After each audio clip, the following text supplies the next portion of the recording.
Hoje vamos falar acerca do porquê de pensadores, pessoas pensantes, terem muitas vezes fama de loucos na sociedade. Se vocês repararem, os grandes pensadores, muitas vezes, durante a sua vida, foram apelidados de doidos, de certa maneira, de outsiders, de pessoas estranhas na sociedade.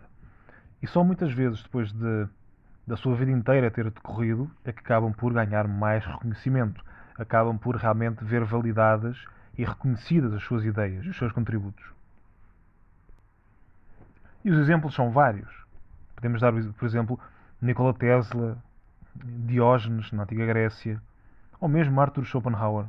Todos eles foram vistos como indivíduos estranhos na sociedade, de certa maneira como loucos na sociedade. Não tinham, estes eram personagens históricos que não tinham muitos amigos, não tinham muitos conhecimentos, não eram propriamente bem vistos na sociedade e eram, de certa maneira, excluídos dela exatamente por serem vistos como, de certa maneira, desequilibrados, fora da norma. Mas porquê é que isto se passa e porquê é que é tão comum com pensadores?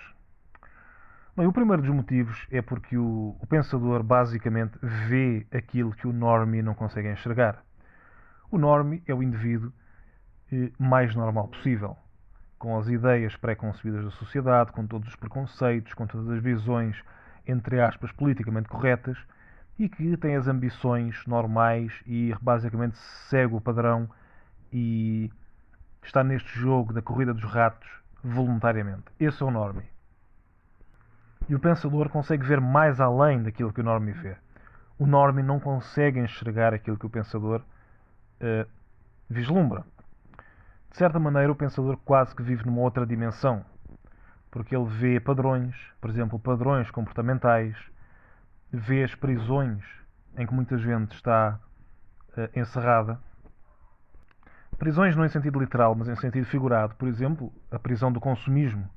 O pensador consegue perceber que na sociedade atual, por exemplo, muita gente está presa ao consumismo.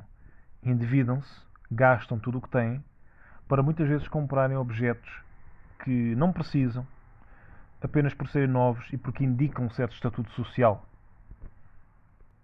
E fazem-no enquanto empobrecem, enquanto cada vez menos têm poder económico na sociedade, e as grandes empresas que realmente produzem esses itens que eles compram estão cada vez mais ricas, mais gordas e tratam cada vez pior as pessoas, quer os seus funcionários, quer até o consumidor, porque eles não têm respeito por estes consumidores presos à prisão do consumo, exatamente porque sabem que eles comprarão qualquer coisa que eles façam. Este é um tema que podemos alargar no próximo vídeo, mas basicamente esta é uma das prisões atuais que a que o normie está afeto e o pensador vê, mas o normie não consegue enxergar. E, além disso, o pensador também percebe todas as ilusões, todos os castelos de cartas, tudo aquilo que é, todas as mentiras fomentadas pela sociedade moderna e muitas vezes expõe-nas. Portanto, em suma, ele vê mais. Em certo sentido, é como se ele fosse mais sensorial, como muitos animais são. Muitos de vós saberão que os animais conseguem ouvir aquilo que nós não conseguimos ouvir. Muitas vezes conseguem ver aquilo que nós não conseguimos ver. Portanto, eles são mais sensoriais do que nós, em certo sentido. Por isso, muitas vezes, nós podemos ver um animal, um cão ou um gato, olhar para o vazio e não percebemos o que ele está a ver ali, ou o que ele está a ouvir. Mas ele está realmente a ver ou ouvir alguma coisa que nós não conseguimos. De certa maneira, isto é idêntico. O pensador é mais sensorial, de certa maneira. Ele vê, ele tem um discernimento e um entendimento que vai muito além daquilo que o indivíduo comum, que o normie, consegue entender. E por isso ele acha estranho. E o que ele acha estranho, o que ele acha diferente, ele acredita que está errado. Portanto, acaba por marcar o pensador com esta etiqueta, digamos assim, do louco, do doido. Porque ele vê aquilo que o normie não consegue ver. Portanto, ele não percebe que pode ser ele que não consegue ver qualquer coisa. Ele percebe que o outro está a olhar para o vazio. E, portanto, só pode ser um louco. A par disso, o normie também não consegue entender a psique do pensador. o seu olhar, a sua visão sobre as coisas, mas muito menos ele consegue entender que outras pessoas podem ter metas, objetivos dispares dos seus. Isto é algo que para muitos normies é verdadeiramente impossível de entender. Porque eles estão tão formatados, eles estão tão desenhados para este sistema, para esta sociedade, que eles acreditam que as ambições, os objetivos, as metas do indivíduo são todas iguais e têm de ser todas iguais. Alguém ter um objetivo de vida diferente do deles é para eles verdadeiramente inconcebível.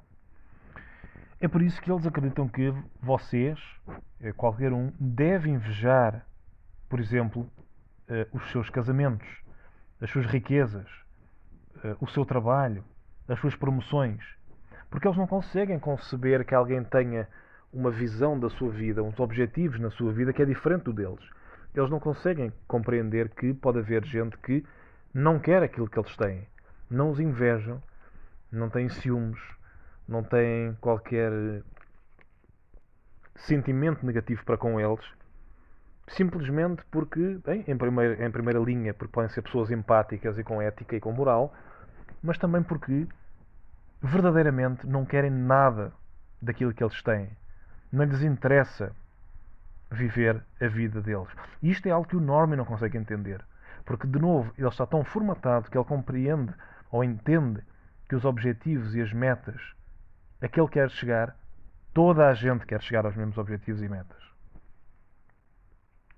Portanto, de novo, esta falta de entendimento por parte do normie leva-o a pensar que aqueles que não querem o mesmo que ele quer só podem ser loucos, doidos, desequilibrados, completamente fora de tudo o que é normal. Numa outra linha, muitos pensadores são também neurodivergentes. Eles não pensam e não têm um cérebro, uma psique igual à maioria.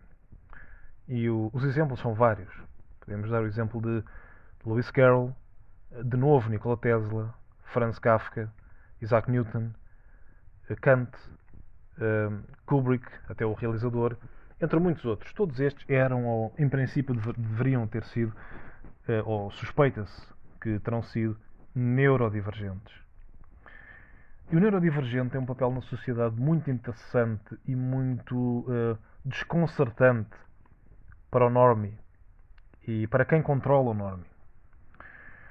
Porque basicamente o neurodivergente o que faz é que ele invalida o normie. Exatamente por isto. Ele não o inveja, ele não quer o que ele tem, ele não pensa da mesma forma que ele e não tem as mesmas ambições que ele. Então o normie que vive, lá está, do desejo, da ambição, desmedida muitas vezes, da ganância, da inveja, do exibir, do mostrar aos outros, do muitas vezes exibir riquezas que não têm, de mostrar os produtos mais novos e mais caros. Quando apanha alguém neurodivergente que não quer, basicamente, não quer saber disto para nada, o que aqui está a passar é que ele é uma pessoa que invalida a vida do normie. E não só, e portanto, obviamente que o normie acaba por ter sentimentos bastante negativos face a esta pessoa. Mas ele não só invalida o normie, como invalida os narcisistas e psicopatas que muitas vezes controlam os normies. Vocês sabem do que estou a falar exatamente.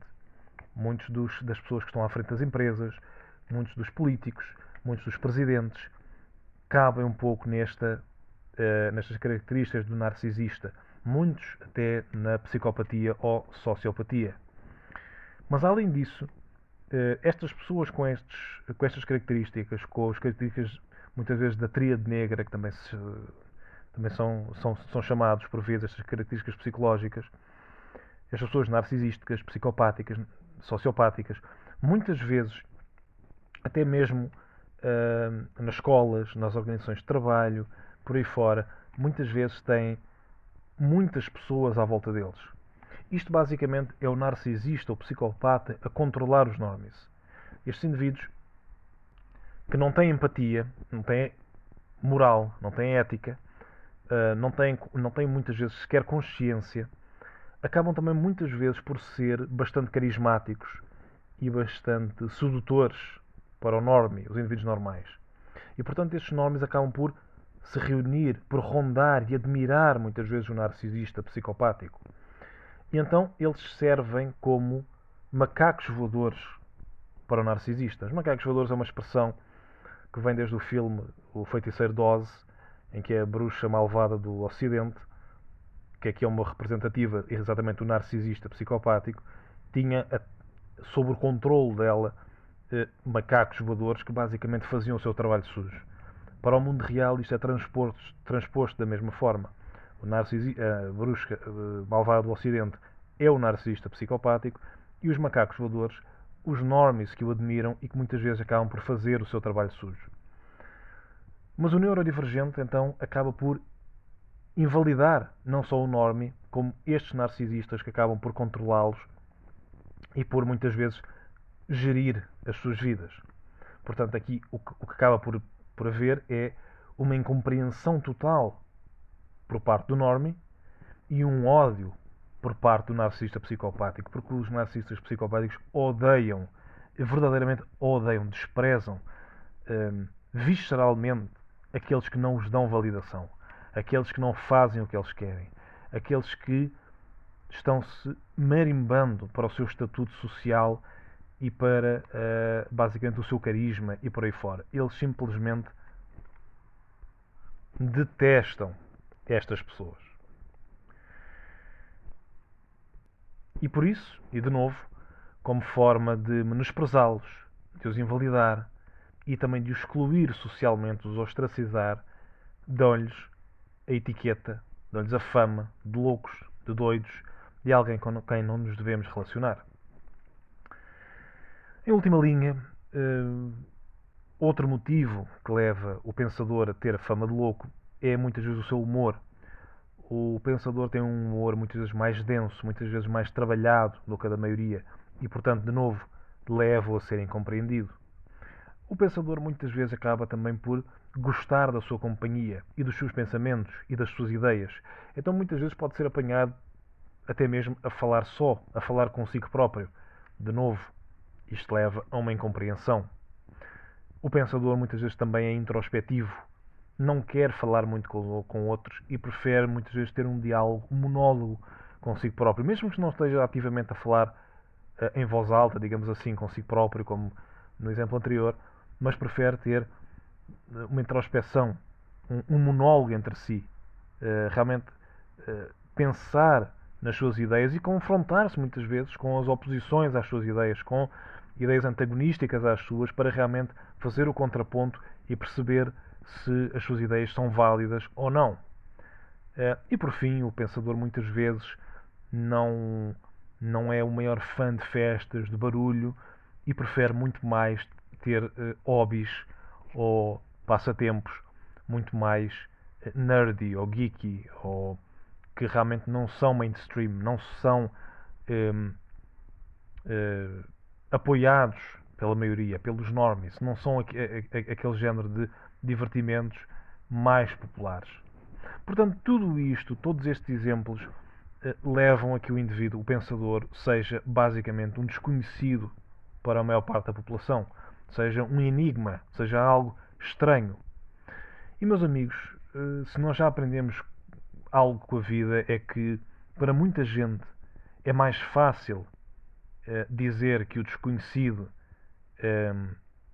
é alguém simplesmente doido, louco ou até mesmo perigoso, do que tentar percebê-lo. Tentar sentar-se com o indivíduo, perceber as suas ideias, perceber de onde ele vem, a sua forma de pensar, se realmente há ali algo de mais denso ou não, dá muito mais trabalho e exige um esforço e uma capacidade mental também e um envolvimento muito maior do que simplesmente desvalorizar e dizer que o desconhecido é apenas mais um louco, um doido, um perigoso, alguém que não deve ser sequer mencionado ou referido em círculos sociais. No entanto, a história diz-nos que muitos destes loucos, muitos destes doidos são, na verdade, muitos dos maiores pensadores, muitos dos que mais contribuíram para o avanço e o conhecimento humanos. Se gostaram, peço-vos que deixem um like e que subscrevam. E, acima de tudo, que Deus vos abençoe. Fiquem todos bem. E até uma próxima.